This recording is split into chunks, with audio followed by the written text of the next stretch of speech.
fan of your films. So thank you so much. ಎಲ್ಲರೂ ಬಂದಿರೋದು ಇವತ್ತು ಆ್ಯಕ್ಚುಲಿ ಸ್ವಲ್ಪ ನರ್ವಸ್ ಇದೆ, ಯಾಕಂದರೆ ಮೀಡಿಯಾ ಮುಂದೆ ಮಾತಾಡಿ ಸ್ವಲ್ಪ ಟೈಮ್ ಆಗಿತ್ತು. ಬಟ್ ಆ್ಯಸ್ ಐ ಎಂಟರ್ಡ್, ನನಗೆ ಗ್ರೀಟ್ ಮಾಡಿದ ರೀತಿ ಇರ್ಬೋದು, ಅಷ್ಟು ಪ್ರೀತಿಯಿಂದ ಎಲ್ಲರೂ ಮಾತಾಡ್ಸಿದ್ದು ಮನಸ್ಸಿಗೆ ತುಂಬ ಖುಷಿ ಆಯಿತು. ಸೊ ಎಸ್, ಟೀಸರ್ ನೋಡಿದ್ರಲ್ಲ, ಇಷ್ಟ ಆಯ್ತಾ? ಖುಷಿನ ನೋಡಿದ್ರಲ್ಲ, ಖುಷಿ ಆಯ್ತಾ? ಓಕೆ. ಸೊ ಇಷ್ಟೆಲ್ಲ ಮಾಡೋದಕ್ಕೆ ಕಾರಣ ಆಗಿದ್ದು ನಮ್ಮ ಪ್ರೊಡ್ಯೂಸರ್ ಆದಂಥ Jayaram sir. Without you sir, definitely this movie wouldn't have been possible. Actually one point of time ನಾನು ಹೋಪ್ ಕಳ್ಕೊಂಡಿದ್ದೆ ದಟ್ ಈ ಸಿನಿಮಾ ಏನಾಗುತ್ತೆ ಅಂತ.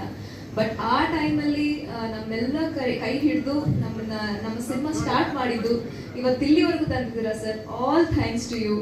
I wish and pray that ನೀವು as a producer have a very long and successful journey and ನಿಮ್ಮ banner ಅಲ್ಲಿ ತುಂಬ ಒಳ್ಳೆ ಸಿನಿಮಾ ಬರಲಿ and ಹೀಗೆ ನೀವು ಹೊಸ ಟ್ಯಾಲೆಂಟ್ಸ್ಗಳಿಗೆ ಸಪೋರ್ಟ್ ಮಾಡಿ ಅಂತ ಕೇಳ್ಕೊತೀನಿ sir. Thank you so much.